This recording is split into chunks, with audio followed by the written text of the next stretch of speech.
Hello everyone, this is Alfia Tangsal, lecturer in physics, faculty of Arihant College of Arts, Commerce and Science, as we are discussing about electromagnetic induction. In this lecture, we are going to see further ahead, but before that, we have already seen about Faraday's law, Lenz's law, and what is electromagnetic induction. Here we are going to see that the work done in pulling a loop through the magnetic field appears as heat energy in the loop. Before we begin with this, we are going to consider a loop ABCD moving with a constant velocity v in a constant magnetic field B. As the current I is induced in the loop in the clockwise direction and the loop segments being still in the magnetic field experiences forces F1, F2 and F3. To pull the loop at a constant velocity v towards right, it is required to apply an external force F on the loop so as to overcome the magnetic field of force equal magnitude but acting in opposite direction. The rate of doing work on the loop is P equals to work done upon time, that is nothing but force into displacement upon time. So P is equals to force into velocity. P is equals to F into V. This we are going to consider as a first equation. The magnitude of magnetic flux through the loop is phi of B equals to B into A equals to B into Lx. That is our equation number 2. As the loop is moved to the right, the area that is lying within the magnetic field decreases. Thus it causes a decrease in the magnetic flux linked with the moving loop. As per Lenz's law, the decreasing magnetic flux induces current in the loop. According to Faraday's law, the magnitude of induced EMF E is equals to d phi by dt equals to d by dt into B into L of x. B into L into dx by dt is equals to B into L into V. This is termed as a third equation. The magnitude of induced current I can be written by using equation 3 as I equals to E by R equals to B into L into V upon R. This is termed as our equation number 4. The three segments of the current that is carrying loop experiences the deflecting forces F1, F2 and F3 in the magnetic field B in accordance with the equation F equals to I into L into B. From the symmetry, the forces F2 and F3 being equal and opposite cancels each other. The remaining force F1 is directed opposite to the external force F on the loop, that is F is equals to minus F1. The magnitude of F1 can be written as F1 equals to I into L into B into sine 90 equals to I into L into B equals to F. That is our equation number 5. From equation 4 and 5 we get F equals to F1 equals to I into LB, which is nothing but B into L into V upon R into L into B equals to B square L square into V upon R. Equation number 6. From equations 1 and 6, the rate of doing mechanical power is given as P equals to F into V equals to B square L square into V upon R into V. That automatically turns to be B square L square V square upon R. Equation number 7.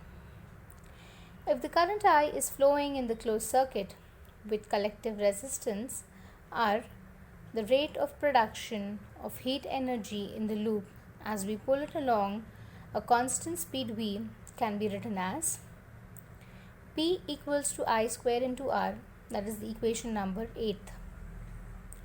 From equation 4 and equation 8 we get P equals to B into L into V upon R the whole square into R, that is P equals to B square L square V square upon R, equation number 9.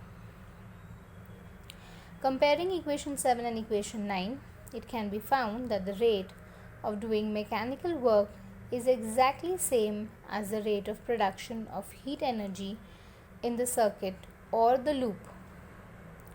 Thus, the work done in pulling the loop through the magnetic field appears as heat energy in the loop. Eddy currents. Now, what are eddy currents? Induced electromotive force is produced in the coil when there is a change in the magnetic flux linked with that coil. Eddy currents are named so because the current look like eddies or whirlpools. When a conductor is placed in the changing magnetic field, the induced current in the conductor is termed as eddy current. Eddy currents are loops of electrical circuit induced within conductors by a changing magnetic field in the conductor according to the Faraday's law of induction.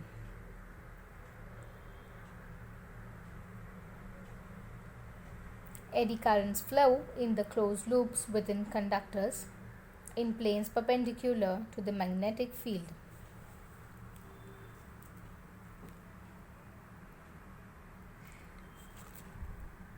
Applications of eddy current. It is used in deadbeat galvanometer, induction motor, electric brakes, induction furnace. How are eddy currents formed and how is it reduced? Now, if the magnetic field is present, it oscillates, but it stops after some time because of damping. As the plate keep on entering the magnetic plate and coming out of it, when it enters the region of magnetic field, there is increase in area. As a result, flux changes. As flux changes, there is induced current. The direction of the induced current will be opposite to its mean position. When the induced current leaves the magnetic field, again current will be induced, but in the opposite direction. This effect of induced current together gives the effect of eddy currents. Because of the induced current, the motion is damped as they are opposing the motion of the plate. Now, when the plate oscillates, the damping is reduced as there is lesser area. The eddy currents are less, as a result, damping is reduced. Eddy currents will oppose the motion of the plate as they are reduced, so the damping is reduced.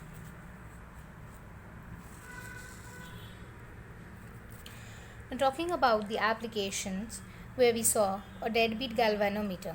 Now, how does it apply? When a galvanometer is used for measuring the current, the coil is wound on a light aluminium frame to make it dead beat, that is, to bring the coil quickly to rest. This is because the motion of the metal frame in the magnetic field gives rise to eddy currents in the frame.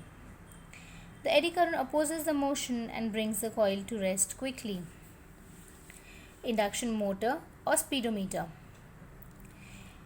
Eddy currents are used to know the speed of any vehicle. A pointer shows the speed on a calibrated scale. Speedometer consists of strong magnet kept rotating according to the speed of the vehicle. A magnet is rotated in an aluminium drum pivoted by means of a spring. Eddy currents are produced in the drum. The drum turns in the direction of the rotating magnet. A pointer is attached to the drum. It indicates the speed of the vehicle on a calibrated scale. Electric brake. Induction brake. When the train is to be stopped, the power supplied to the rotate the axle is switched off. At the same time, a stationary magnetic field is applied to rotating drum, giving rise to a strong eddy current in the drum. These eddy currents produces a torque which opposes the rotation of the drum, hence the axle. Thus the train is brought to rest quickly and smoothly. Induction furnace. The metal is to be melted in a place in a huge crucible. High frequency alternating current is allowed to flow through the coil. As a result, a rapidly variable magnetic field is produced which provides very strong eddy currents. Heat which is produced in the process is enough to melt the entire block of the metal in short time. This method is generally used to make alloys of different metals in vacuum. Now, if we talk about a copper disc that swings between the poles of a magnet and the pendulum comes to rest very quickly, here what will happen of the mechanical energy of the pendulum? Now, while the swinging, when the copper disc is in the mean position, the magnetic flux linked with it is maximum. As the plate starts oscillating, the magnetic flux linked with the plate goes on decreasing. Due to this, the induced current is set up in the copper plate in the form of a closed loop. This current opposes the oscillatory motion of the copper plate. These currents are eddy currents.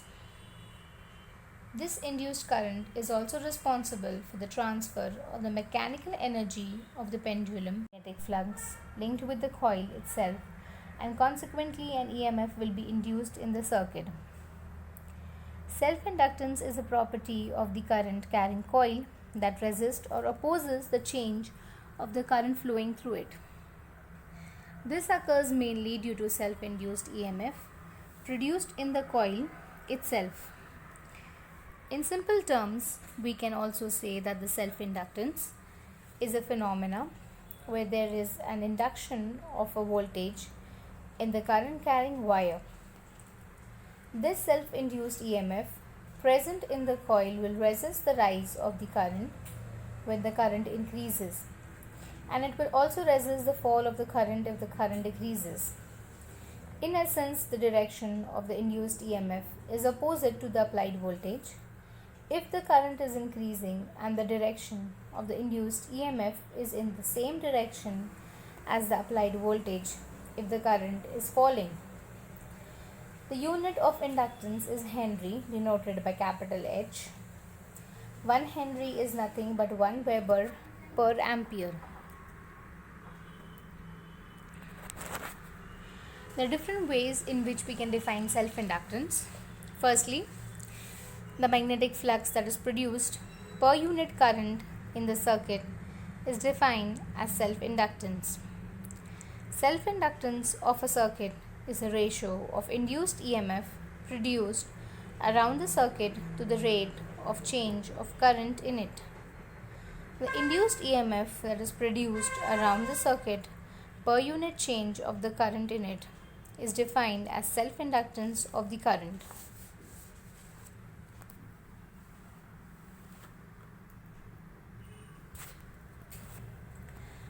We have to show a proof that the self-inductance L of an electrical circuit plays the same role played by mass in mechanical motion.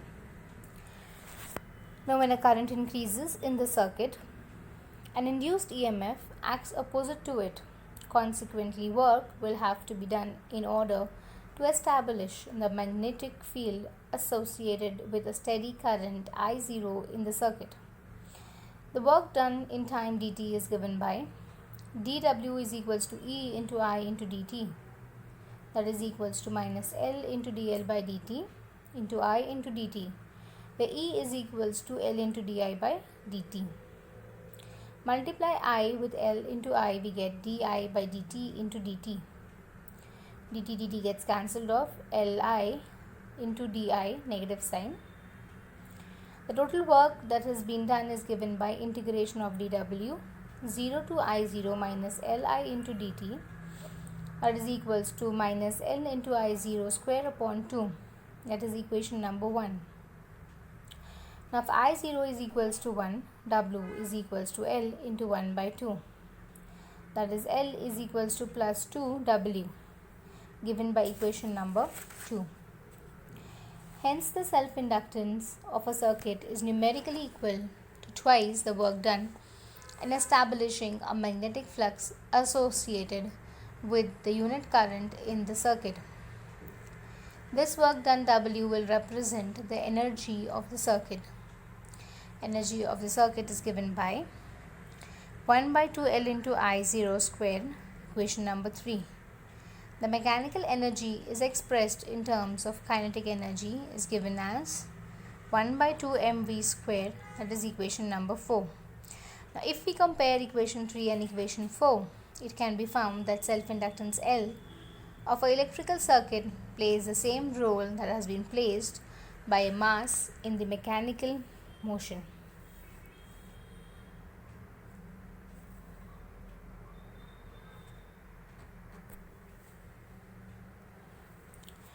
An expression for inductance per unit length near the middle of the long solenoid. Consider a current I established in the windings of a long solenoid. The current produces a magnetic flux phi b through the central region.